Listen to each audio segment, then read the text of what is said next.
What's good with it, people? How you doing? It's your boy Jax, man. I'm back with another one, baby.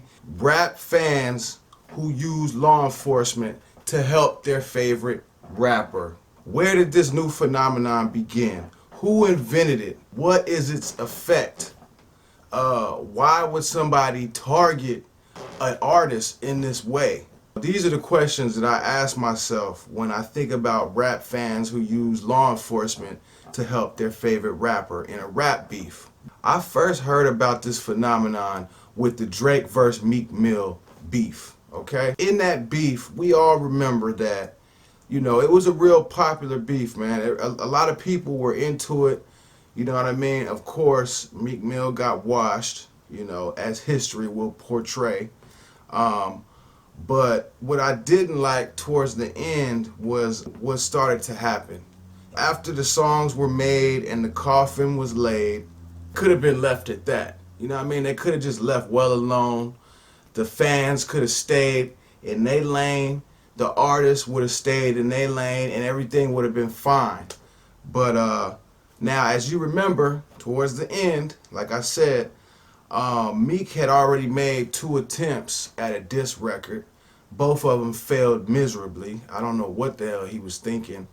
Back to Back was banging in every freaking club, you could think of. He didn't win the Grammy, but he did get a nomination.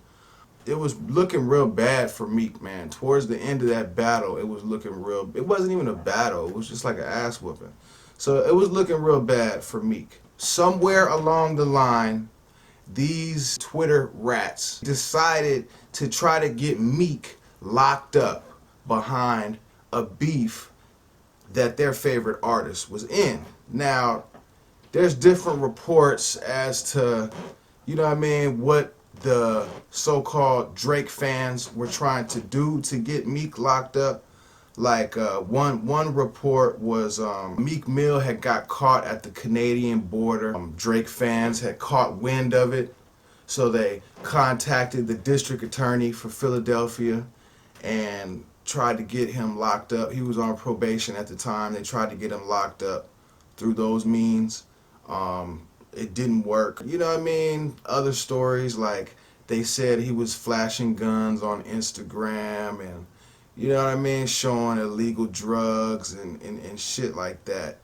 But, Complex did a whole story on it. You can go ahead and check that out. You have to ask yourself, who exactly would do some stupid shit like this? Who would call the district attorney and try to tell the district attorney that Meek is basically breaking the law in order to get him locked up? Not to mention, now let's think about this too. Meek is losing this fucking beef.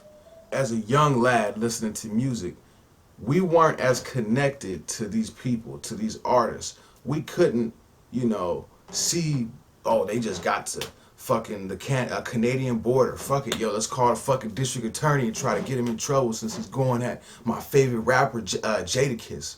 You know what I mean? Like, it wasn't like that back in the day. It was like, you heard what you heard whenever you heard it. Like, and if you got a chance to hear something, some information, then you were lucky. But most of the time, shit was, behind closed doors.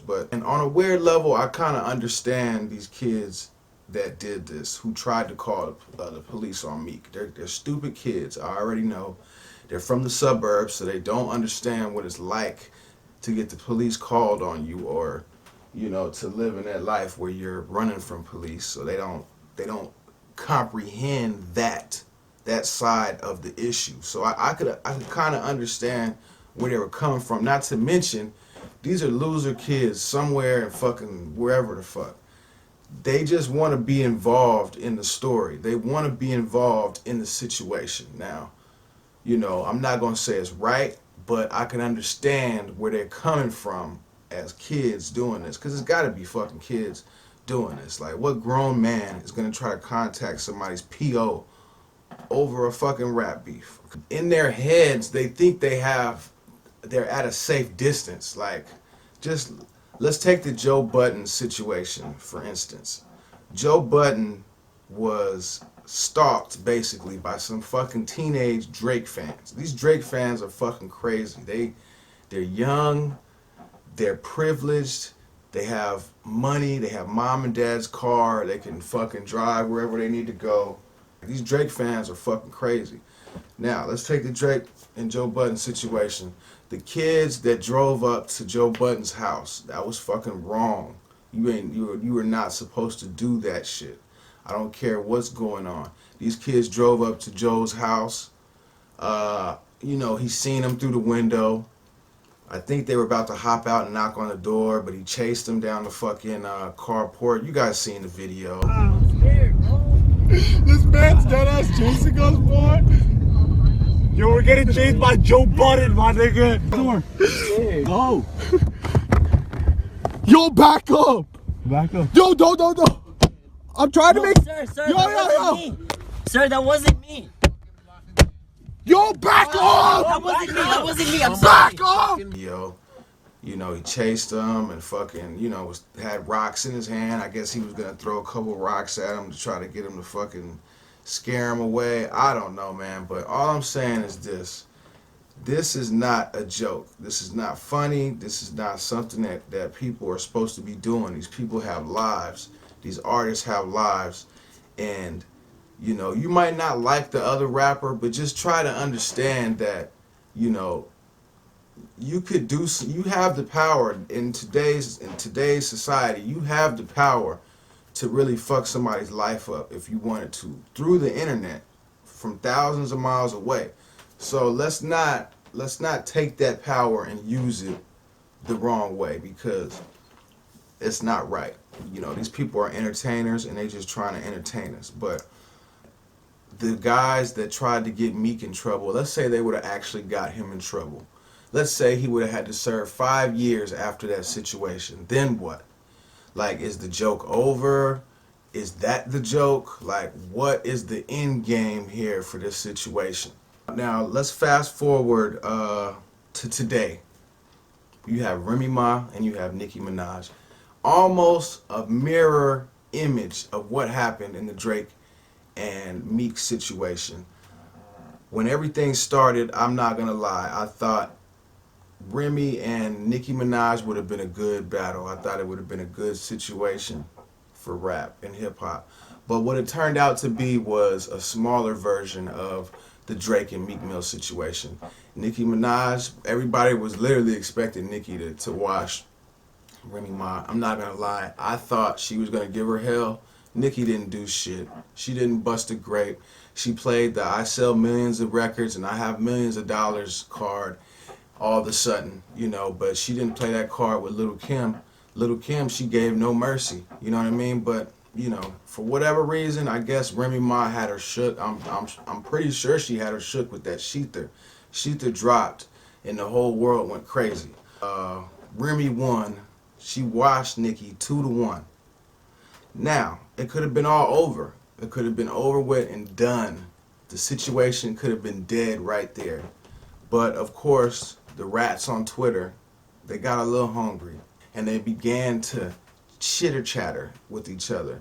And they said, you know what, let's contact Mattel and let's tell Mattel that cover photo that Remy Ma used to diss Nicki Minaj, that was copyright infringement because Remy never asked for Barbie's likeness.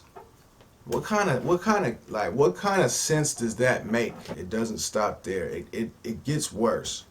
They even contacted, after they heard the Sheether diss, there was a line in the diss where she says, I be popping bitches or I be shooting bitches.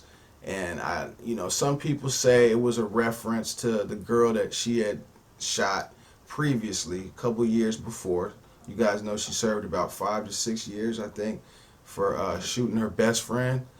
So, once they heard that, they contacted her PO. Basically, I guess on some you can't profit from a previous crime type deal. I don't know, but look, man, it makes no sense to me why these people would do this. Like, they're losers that are trying to bring somebody else down, and it's not right. I can't condone it in no way, shape, or form. It's just not right.